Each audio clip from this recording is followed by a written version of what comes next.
मंचावर उपस्थित असलेले या कॉलेजचे प्राचार्य तसेच कर्जत विभागाचे डीवायएसपी श्री वाखारे साहेब, या शहराचे पोलीस निरीक्षक श्री मुळूक साहेब, सर्व प्राध्यापक प्राध्यापिका, पालक तसेच विद्यार्थी बंधू भगिनींनो,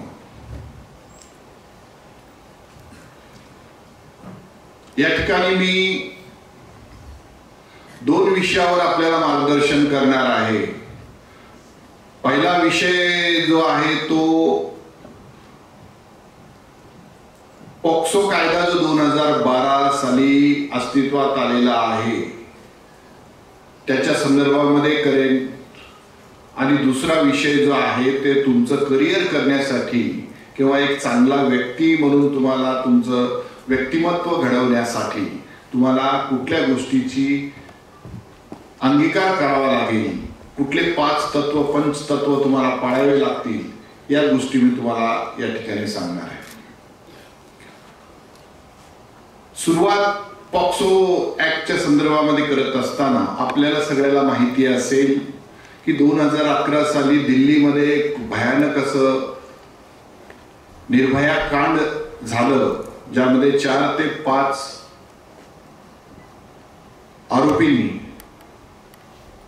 एका मुलीवर अमानुष असा अत्याचार केला आणि तिचा खून केला। त्या मुलीचं नाव वेगळं होतं, परंतु आपण त्याला टोपण नावानी, कारण नाव घेता येत नाही म्हणून निर्भया कांड म्हणून आपण त्याला संबोधतो। निर्भया कांड झाल्यानंतर सर्व देशामध्ये एक प्रकारची मागणी होऊ लागली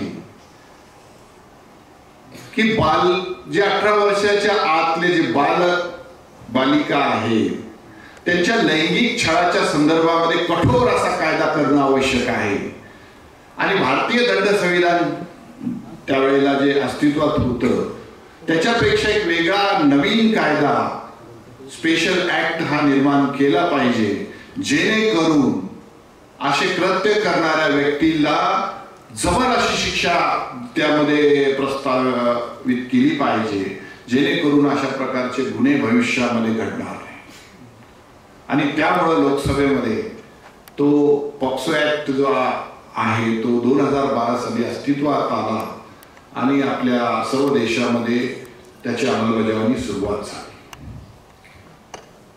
आता त्या कायद्याच्या विषयी माहिती सांगत असताना त्या कायद्यामध्ये बालक किंवा बालिका ही जी व्याख्या आहे ती मुलगा असो किंवा मुलगी असो 18 वर्षाच्या आतली असेल त्याला बालक समजलं जातं, आणि त्याच्या संदर्भामध्ये कुठल्याही प्रकारचं जर त्याच्यावर अत्याचार झाला तर तो पॉक्सो ऍक्ट अंतर्गत गुन्हा होतो। आता आपण म्हणत असाल की अत्याचार फक्त स्त्री किंवा मुलीसोबतच होतात असं नाही, कारण पॉक्सो ऍक्ट हा मुलाला पण लागू आहे मुलीला पण लागू आहे।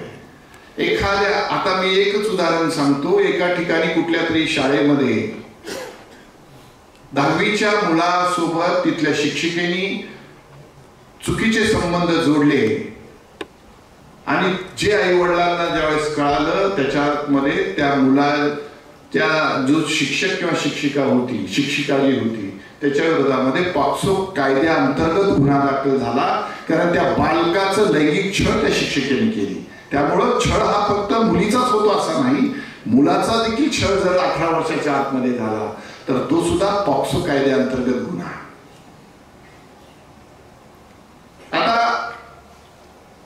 कायदे कडक, आता ह्याच्यामध्ये जर आपल्याला काही माहिती नसतील, आम्ही आता एक हे सांगतो, अतिशय कडक कायदे, परंतु लोकांना कसं माहित आहे का, कितीही कडक कायदे जरी असले तर त्याची जाणीव होण्यासाठी त्यांना काय वाटतं, विषयाची परीक्षा ही विष घेतल्याशिवाय कळत नाही, तसं ते मेल्याशिवाय स्वर्ग दिसत नाही अशी जी म्हण आहे, ते लोकांना कायद्याचं महत्व किंवा कायदा किती कडक आहे ज्यावेळेस त्यांना कायदा लागू होतो त्यावेळेस कळतं। त्याच्या अगोदर जाणीव करून घ्यायची किंवा माहिती करून घ्यायची लोकांची मानसिकता नाही। किंवा कायदे काय आहेत, किती कडक आहेत, काय आहे हे कोणी पाहत नाही. आता त्याच्यामध्ये आपल्याला सांगतो, एखाद्या मुलीचा तुम्ही पाठलाग करणं, शाळेच्या कॉलेजच्या 18 वर्षाच्या आपल्या मुलीचा फक्त पाठलाग, कारण आजकाल सर्रास करत राहतात मुलं ज्यांना काही कामधंदाच नाही, शिकायची इच्छा नाही. तरुणपण जरा मिसळून फुटलं की लगेच निघाले पुरीच्या मागे. बाप पण काय होतं की आई वडील जे आहे ना मुलांच्या आग्रहाला बळी पडतात, मोटरसायकल घेऊन देतात ऐपत नसताना. मग तो मोटरसायकल घेऊन शिक्षण शिकत नाही, मुलींच्या मागे फक्त चक्रा मारले त्याच्या. ती घराकडून निघाली की त्याच्या मागे निघणार, कॉलेजवरून वापस चालली की त्याच्या मागे निघणार. नुसतं हे मागं फिरणं सुद्धा या कायद्याच्या अंतर्गत गुन्हा आहे. नुसतं मागं पाठलाग करणं एखाद्या मुलीचा, आणि त्याला जवळपास 5 वर्षापर्यंतची शिक्षा, 3 वर्षाच्या पुढेच शिक्षा. पॉक्सो ऍक्ट मध्ये कुठलंही कलम हे बेलेबल नाही. पॉक्सो ऍक्टचे सगळे कलम नॉन बेलेबल आहे. म्हणजे ह्याच्यावर तुम्हाला कळेल की कुठल्या ह्याच्या जमानत पात्र गुन्हे नाहीत, अजामीन पात्र गुन्हे आहेत. तर आता मुलांनी लक्षात ठेवावर गॅलरीमध्ये जे बसलेले मुलं आहेत ना, की मुलीच्या मागे मोटरसायकलीवर फक्त जर फिरलं तरी 3 वर्ष 5 वर्ष शिक्षा आहे, आणि तुम्हाला पकडल्यानंतर कमीत कमी 10 दिवस जेल आहे. कमीत कमी 10 दिवस. 10 दिवसाच्या अगोदर बेल होत नाही. त्यामुळं आता उद्यापासून तर कमीत कमी फिरायचं बंद करा.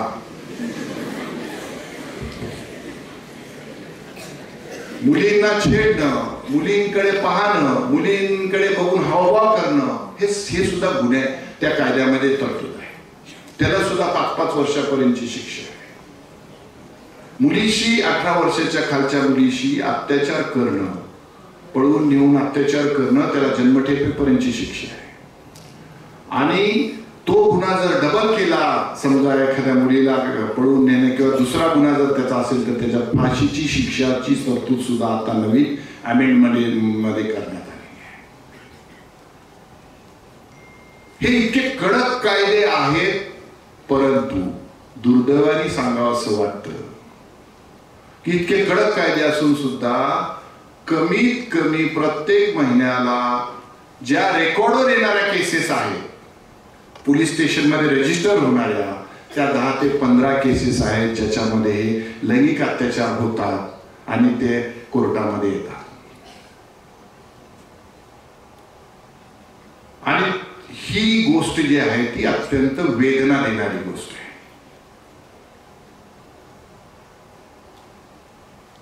कारण कॉलेजचे असतील किंवा 10वीचे मुलं असतील, ते या मार्गावर चाललेले आहेत. मुलगी असते कुठेतरी 13-14 वर्षाची, मुलगा असतो कुठेतरी 18-20 वर्षाचा. आणि हे असे कृत्य काय, हे त्याला आता कसं होतं की ह्याला काही गोष्टी ज्या हे आहेत की सगळ्यात महत्वाचं म्हणजे मी म्हणेन की याला तुमचे संस्कार कमी पडतायत, आपल्या आईवडिलाचे संस्कार कमी पडतात. कारण काय झालं, आपण पाश्चात्य संस्कृती स्वीकारली. आपण जे आपली हिंदू संस्कृती किंवा इंडियन कल्चर जे होतं त्याच्यापासून कुठेतरी आपण बाजूला पडतोय. कारण आपल्यामध्ये कसं होतं, अगोदर सर्व कुटुंब, एकत्र कुटुंब पद्धती होती आपल्यामध्ये. एकत्र कुटुंब पद्धती असल्यामुळं काय होतं की आपल्या आजी आजोबाला आपल्या घरामध्ये स्थान होतं, आदराचं स्थान होतं, आणि ते लोक खरं संस्कार करायचे लेकरा. कारण त्या लोकांना दुसरं काम असायचं नाही. ते काय करायचे, जेवढा फावला वेळ मिळेल त्या वेळामध्ये एखादा लहान नातू आहे समजा 5 वर्षाचा 4 वर्षाचा, त्याला आपल्या मांडीवर घेऊन कापसाच्या वाती वळताना, कारण ते देवाला समोर जे वाती लावतात ना, त्या वाती वळायचं काम हे आजी आजोबा करायची, आजी करायची खास करून. आणि त्यावेळेला नातवाला आपल्या मांडीवर घेऊन शिवाजी महाराजांचे धडे असतील किंवा थोर पुरुषांचे धडे देण्याचा प्रयत्न ती करायची, जेणेकरून त्या बालमनावर जे आहे ते चांगले परिणाम व्हायचे आणि चांगले संस्कार व्हायचे. परंतु त्या आजीला आणि आजोबाला तुम्ही घराच्या बाहेर काढले, त्याच्यामुळे तुमच्या घरामध्ये संस्कार करणारं कुणीच राहिलेलं नाही. कारण आई वडिलांना वेळ नाही संस्कार करायला. पैशाच्या मागे पोटाच्या मागे लागलेले आहेत. आणि त्यामुळं कसं आहे, आणि आपल्या लेकरावर काय करते आपली मुलगी, खरोखर शाळेतून निघून म्हणजे घरातून निघून शाळेत पोहोचली का नाही हे सुद्धा पाहण्याची आपली कधी तसदी आपण घेत नाही. ती मुलगी काय करते, बरोबर घरातून वेळेवर निघते, परंतु शाळेत त्याचे पावलं न जाता मोटरसायकलवर कुणाच्या तरी बसतात आणि बाहेर इकडं तिकडं हिंडून फिरून सगळं मग बरोबर शाळा संपण्याच्या वेळेला तीच टाइम बरोबर अटेंड करून घरामध्ये जातात. आईवडिलांना असं वाटतं की माझी मुलगी किती शिकते, किती चांगली हे करते, आणि परंतु त्यांचे डोळे कधी उघडतात की एखाद दिवशी मुलगी अचानक कॉलेजहून यायचं येत नाही, वेळ ठरलेली असते पण तू येत नाही, मग इकडं तिकडं बघणे, इकडं तिकडं हे करणे, आणि मग त्यांना वाटतं आणि मग ते काय करतात, आपलं छाती पडवून घेतात, रडायला सुरू करतात की माझी मुलगी पळून गेली, आणि दोष देतात मग त्या मुलाला की तो बदमाश आहे पोरगा आणि त्या बदमाश पोराने माझ्या मुलीला पळवून नेलं. परंतु वास्तविकता तशी नसते. तुमची मुलगी सुद्धा तेवढीच जबाबदार असते. एवढं नाही तर मी तर सांगेन माझ्या अनुभवाने ती तुमची मुलगी ही जास्त जबाबदार असते त्या मुलापेक्षा. कारण कोर्टामध्ये कितीतरी केसेसमध्ये मी पाहिलंय, ज्यावेळेस बेलच्या वेळेला येतात त्या मुलीचे आई वडील सोबत येत असतात आणि ते कोर्टाच्या समोर, कारण आता असं आहे की त्या मुलीचं सुद्धा ऐकावं लागतं. जामीन वगैरे देण्या अगोदर त्या मुलीची काय म्हणणं आहे ते कोर्टाला ऐकावं लागतं.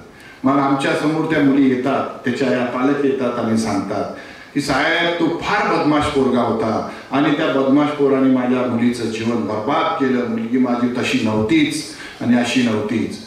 मग त्यांच्या डोळ्यावरला पडदा काढण्यासाठी आम्हाला मग तपासिक अंमलदार किंवा जे अधिकारी आहेत त्यांची मदत मी नेहमीच घेत असतो आणि त्यांना म्हणतो की बा ह्यांचं 6 महिन्याच्या मागचं जे आहे ना फेसबुकचं आणि व्हॉट्सअपचे सगळे जरा चॅटिंग आणा, म्हणजे यांच्या आईवडिलाच्या डोळ्यावर जे पडदा आहे तो निघून जाईल, ते खरं अस्तित्व त्यांना समजेल. मग अशा वेळेला मग त्यांना दाखवतो आम्ही, कितीतरी केसेसमध्ये मी स्वतः दाखवलंय. मग त्यांचे डोळे उघडतात की आपली मुलगी 11:30 वाजता हॅलो आणि हाय सगळे चॅटिंग करत असते. आपल्या मुलीच्या मोबाईलवरून चॅटिंगची सुरुवात झालेली असते. हे ज्या वेळेला आईवडिलांना कळतं त्यावेळेस त्यांचे डोळे उघडतात की आपली मुलगी सुद्धा दोषी आहे. तर आपण कुठेतरी कमी पडतोय, आई वडील कमी पडतायत, संस्कार कुठेतरी कमी पडतायत. कारण संस्कार केंद्र या जगामध्ये माझ्या माहितीप्रमाणे 2च आहेत. एक म्हणजे त्या व्यक्तीचं घर, त्याचे आई वडील संस्कार करू शकतात, आणि दुसरं म्हणजे शाळा किंवा कॉलेज जे हे मंदिर आहे या ठिकाणी संस्कार होतात.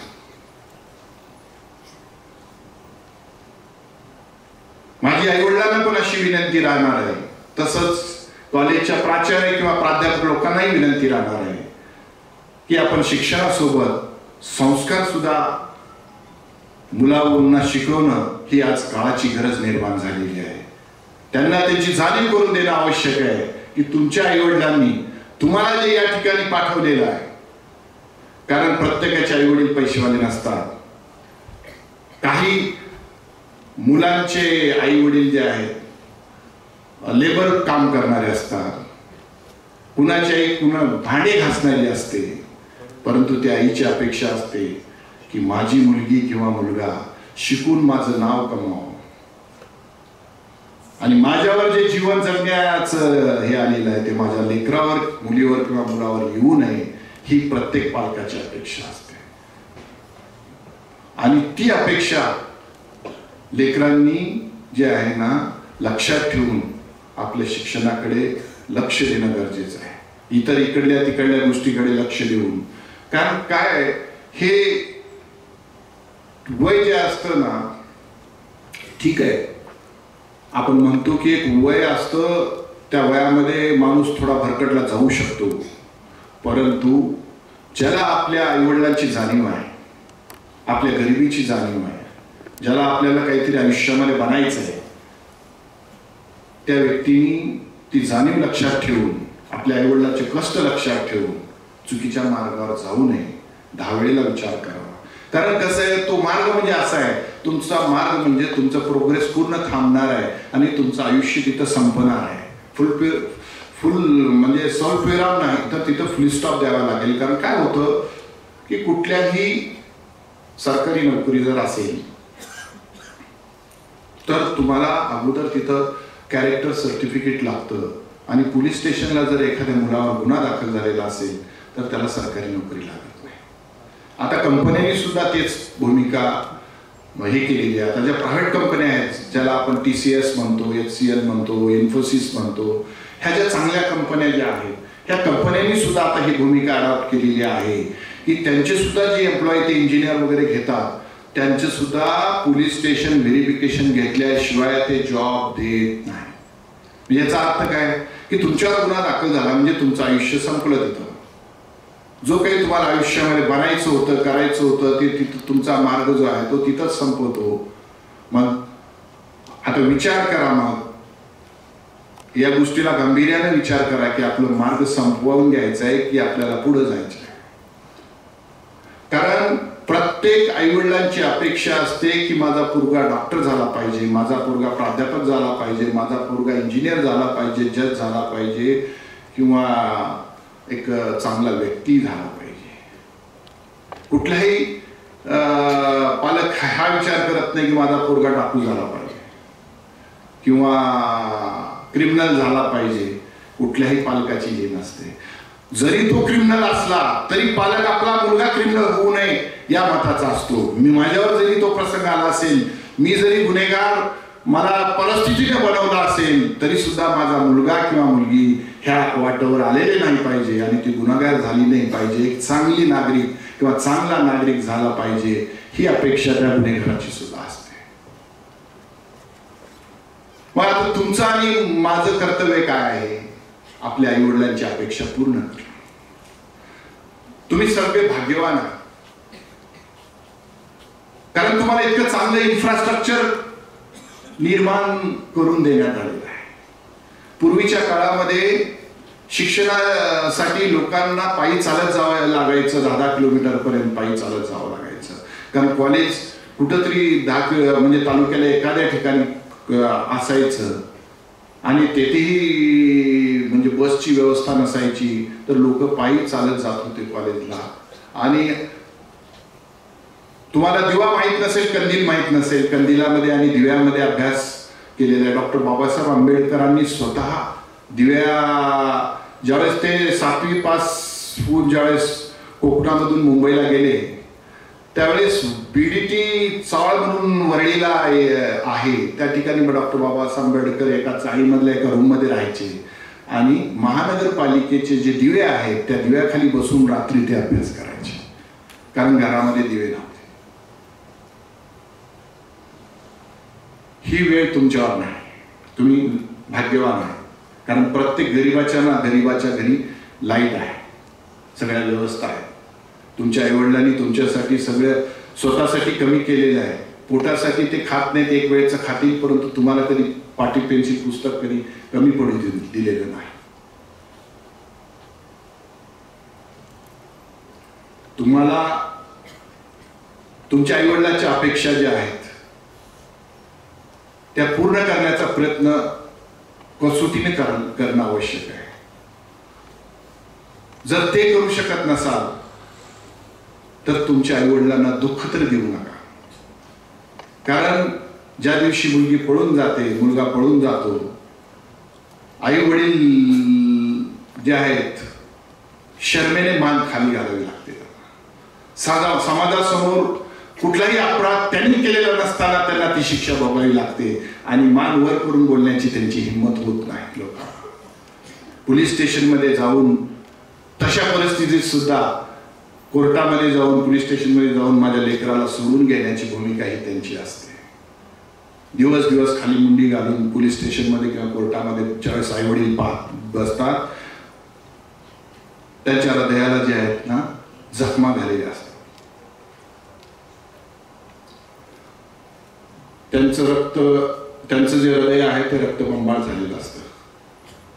कारण आपल्या लेकरांनी जे आहे ना काय वेळ आपल्यावर आणली तरी सुद्धा एक प्रेम, एक माया त्यांना बसू देत नाही. जरी कृत्य माझ्या लेकरांनी केलं असेल, चुकीने केलं असेल, त्याच्यावर पांघरून घालून त्याची बेल करून घेणे, त्याला सोडवण्याचा प्रयत्न करणे, मग वाटेल साचे त्याच्यासाठी वाटेल ती किंमत मोजण्याची ते प्रयत्न करत असतात. आता मी पाहिलेलं आहे, कितीतरी केसेसमध्ये मी पाहिलेलं आहे, 4-4, 6-6 एकर जमिनी विकलेल्या आहेत. अशा केसमध्ये बेल करण्यासाठी मग तालुका लेवल, जिल्हा लेवल असेल, हायकोर्ट लेवल असेल, सुप्रीम कोर्टापर्यंत जातात की माझ्या लेकराला कुठंतरी बेल होईल, ही त्यांची अपेक्षा असते. परंतु त्यांचं कृत्य कधी कधी कसं असतं, मुलाचं कृत्य हे अतिशय गंभीर असल्यामुळं सुप्रीम कोर्टात सुद्धा बेल होत नाही. मग केस चालवण्यासाठी मोठ्यातला मोठा वकील, कारण अशा केसेस चालवण्यासाठी जे आहे ना, या बलात्काराच्या वगैरे ज्या केसेस असतात, कमीत कमी लाख 2-2 लाख रुपये फीस घेतात वकील लोक. गरिबीमधून जमीन विकून बाप ती फीस देतो, परंतु माझ्या मुलाला सोडवण्याचं त्याचं हे असतं. आणि शेवटी एवढं सगळं करून दुर्दैवाने नाही सुटला तर तो तर पूर्णच होतो आणि पोराला शिक्षा होते, तेव्हा तो पूर्णपणे संपून जातो. कारण लेकराला 18, 19, 20 वर्षाच्या लेकराला जर जन्मठेप झाली तर त्याचं सगळं संपतं आणि तो पूर्णपणे कोलमडून जातो. कितीतरी केसेस मी पाहिलेले स्वतः, ज्याच्यामध्ये आई वडील असे धडपड धडपड धडपड करायचे. मला आठवतंय एक केस, मी एका ठिकाणी काय झालं होतं, प्रेमी आणि प्रेमिका दोघांचा मर्डर भावाने केला होता. त्या मुलीच्या भावाने गळे चिरले होते दोघांचे, आणि दोघांचे गळे चिरले आणि हे केलं. मग ती केस माझ्यासमोर चालल्यानंतर मग 2 भावांनी मिळून केलेलं होतं. बहिणीला पण चिरून मारून टाकलं आणि त्याच्या प्रियकराला पण मारून टाकलं. त्याच्यामध्ये त्याचे वडील, तो एकुलता एक पोरगा होता, 28 वर्ष वय होतं आरोपीचं, आणि तो त्याच्यासाठी त्याचे आई वडील दररोज कोर्टामध्ये यायचे. त्यांची भरपूर अपेक्षा होती, काही करून मोठ्यातला मोठा वकील लावला होता त्यांनी, जो मराठवाड्यामध्ये चांगला नावाजलेला वकील लावलेला होता. परंतु शेवटी त्याला फाशी झाली. ती वेडी अपेक्षा अशी होती, मी त्याला फाशी दिली, परंतु त्या आईवडिलाची वेडी आशा होती, वकिलांनी त्यांना समजावून सांगितलं की इथं नाही, आपण हायकोर्टात सुटेल, हायकोर्टात बघू.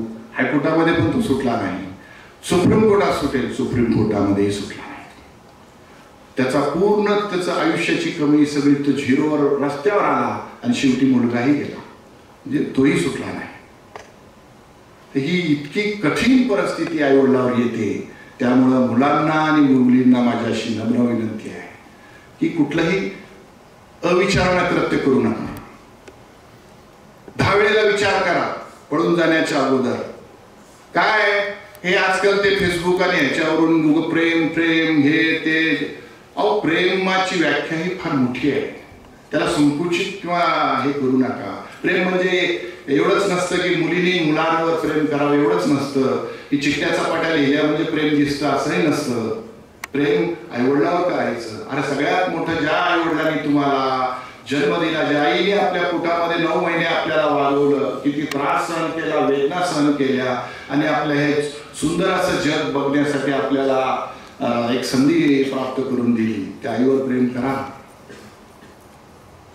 परंतु मी पाहिलंय की अशा गोष्टीमध्ये मुली ज्या पळून जातात ना, त्यावेळेस त्यांना आईवडील दुश्मन दिसतात. आईवडिलाचे सगळे कष्ट जे आहेत ना पाण्यामध्ये जातात. आईवडील माझ्यासमोर मी पाहिलेलं आहे, पाया पडतात मुलीच्या, चल बेटा तू माझ्यासोबत, झाली चूक मी, चल आता माझ्यासोबत घरी. मुलगी म्हणते मी येणार नाही. म्हणजे ज्या आईनी वडिलांनी आपल्याला बालपणापासून आपला हात धरून जे आपल्याला चालायला येत नव्हतं, चालायला शिकवलं, प्रत्येक गोष्ट आपल्याला शिकवली, सर्व सुख आपल्याला दिले, त्या आई वडिलाला एका महिन्याच्या किंवा वर्षाच्या मुलाच्या सहवासामध्ये ते सुख सगळे आपण विसरून जातो आणि त्याला प्रायोरिटी देतो, पण तो आपल्या आई वडिलाला विसरून जातो आणि त्यांच्या डोळ्यामध्ये आपण अश्रू देतो.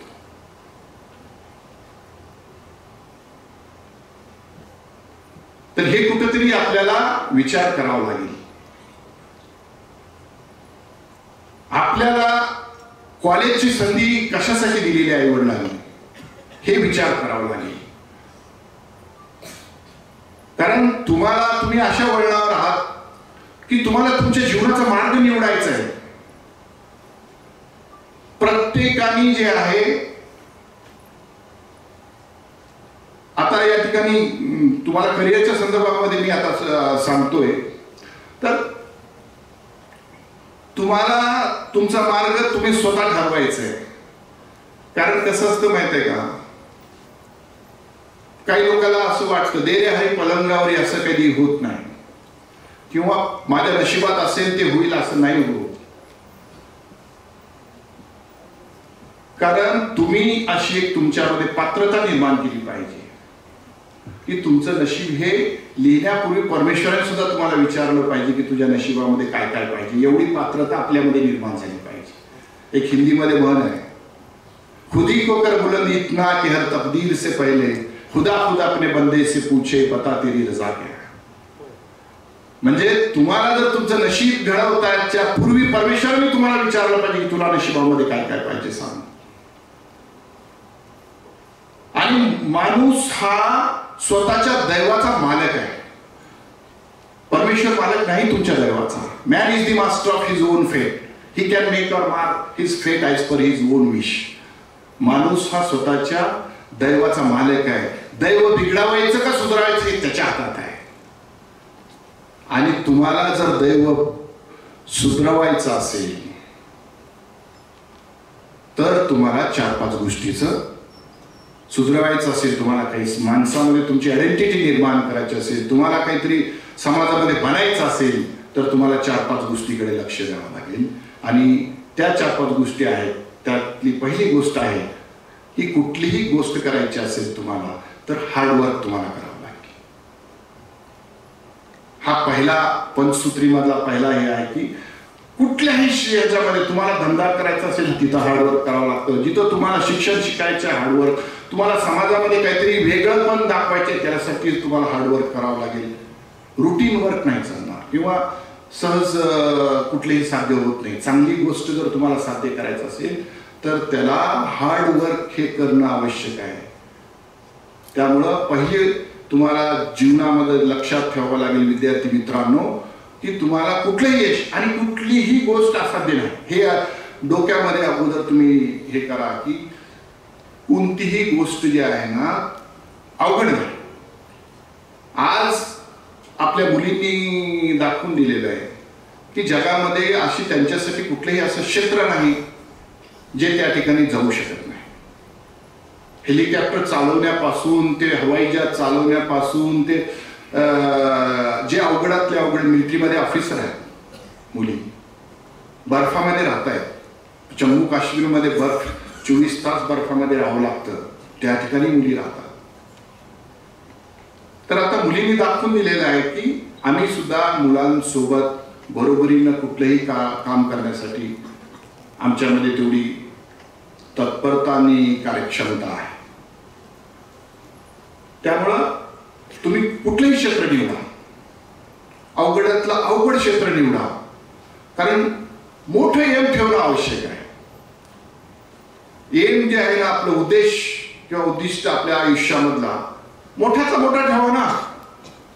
प्रयत्न करा, प्रयत्नांती तुम्हाला यश निश्चित मिळू शकतं.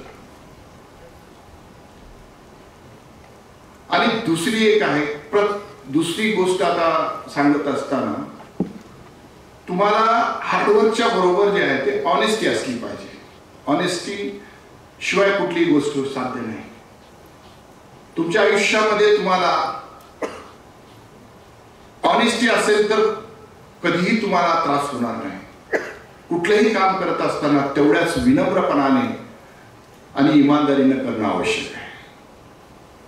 मग ते अभ्यास असू द्या, कुठलं नातं निभावणं असू द्या किंवा आपलं घरचं काम असू द्या, प्रत्येक क्षेत्रामध्ये ऑनेस्टी ही महत्वाची आहे. आणि एक चांगला व्यक्ती म्हणून तुमचं व्यक्तिमत्व घडवण्यासाठी ऑनेस्टी ही तुमच्याकडे असणं ही फार आवश्यक गोष्ट आहे. त्यानंतर आत्मविश्वास, तिसरी गोष्ट तुमच्यामध्ये आत्मविश्वास किंवा कॉन्फिडन्स असणं आवश्यक आहे. ओव्हर कॉन्फिडन्स नको, परंतु कॉन्फिडन्स असणं आवश्यक आहे. कारण कॉन्फिडन्स असल्याशिवाय आपण पुढे जाऊ शकत नाही. आपली पॉझिटिव्ह थिंकिंग असली पाहिजे. पॉझिटिव्ह थिंकिंग जोपर्यंत तुम्ही करणार नाही, तुम्ही मग त्या ध्येयाच्या दिशेने वाटचाल करू शकणार नाही. हे अवघड आहे, ते अवघड आहे, IAS अवघड आहे किंवा MPC अवघड आहे असं जर म्हणाल तर तुम्ही अधिकारी कसं बनाल? तुम्ही हे विचार केला पाहिजे की कुठलीही गोष्ट अवघड नाही आणि ही मला सहज शक्य होईल. मला त्याच्यासाठी प्रयत्न करावे लागतील, हार्डवर्क करावं लागेल, मेहनत घ्यावी लागेल. हे विचार तुमच्या मनामध्ये असले पाहिजे. तुम्ही जर समजा एखाद्या आता 10वी पास झालेला विद्यार्थी आहे आणि सायन्सला 11वी सायन्सला ऍडमिशन घेतोय, त्याला जर असं वाटलं की 11वी सायन्स पूर्ण इंग्रजीमध्ये आहे आणि आपल्याला जमेल का नाही, तर आपण जर असा विचार केला तर ते मग आपल्या निगेटिव्ह थिंकिंगमुळं आपल्याकडे तशाच हे निर्माण होईल आणि मग आपण त्या दृष्टिकोनातून त्या ह्याच्याकडे पाहू. परंतु ते जर आपण विचार केला की मला काय जमणार नाही, निश्चित जमेल, तर तुम्हाला अवघड जाणार नाही.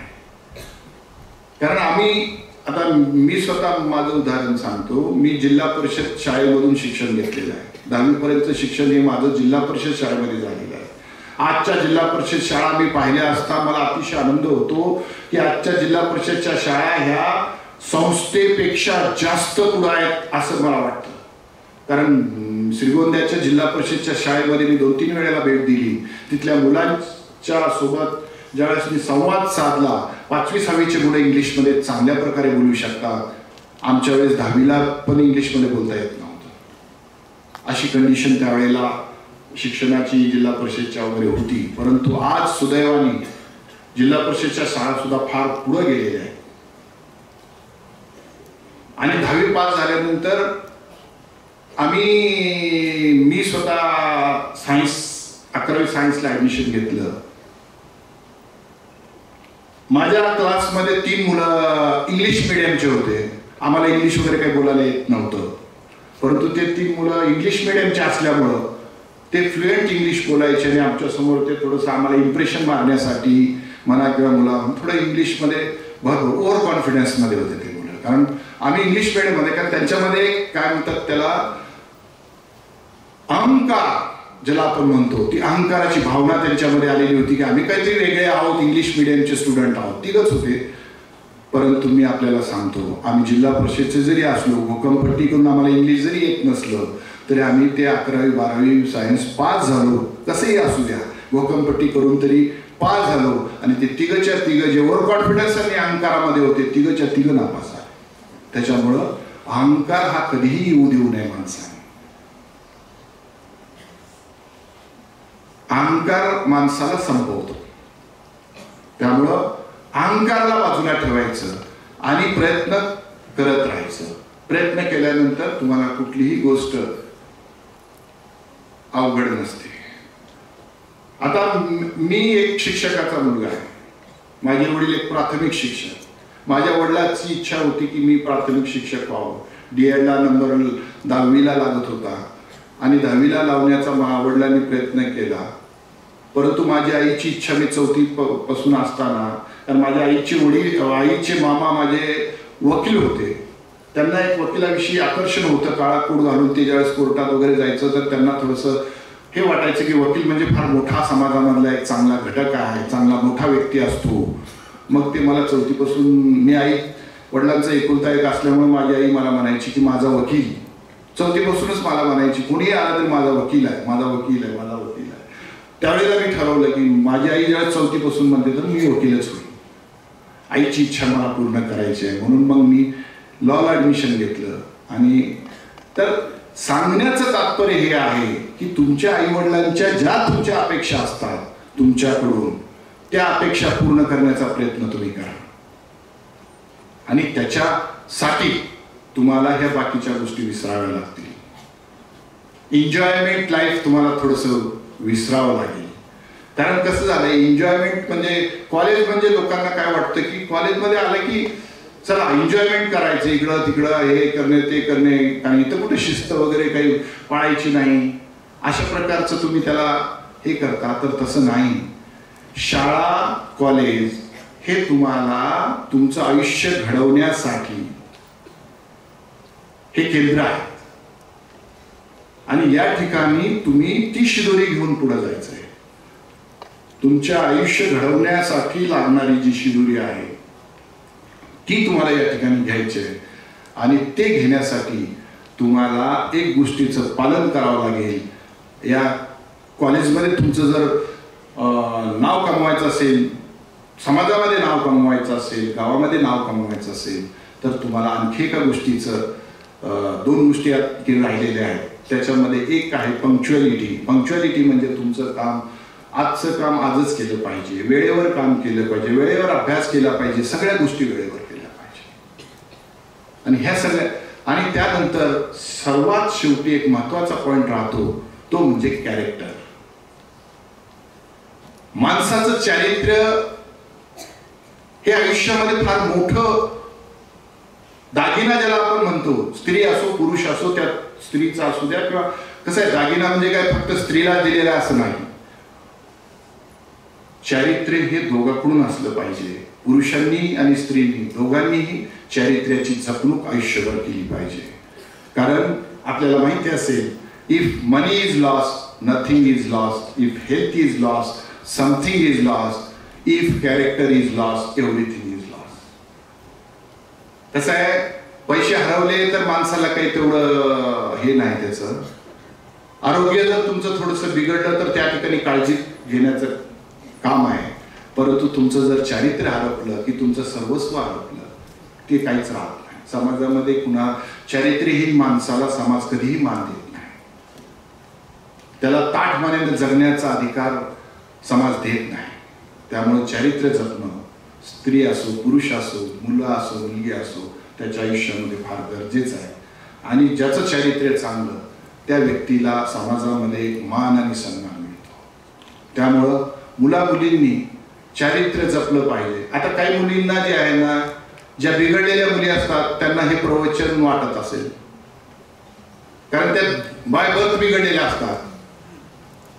त्यांना वाटतं की हे प्रवचन, परंतु तुम्ही प्रवचन समजा, ह्याला काय समजायचं समजा.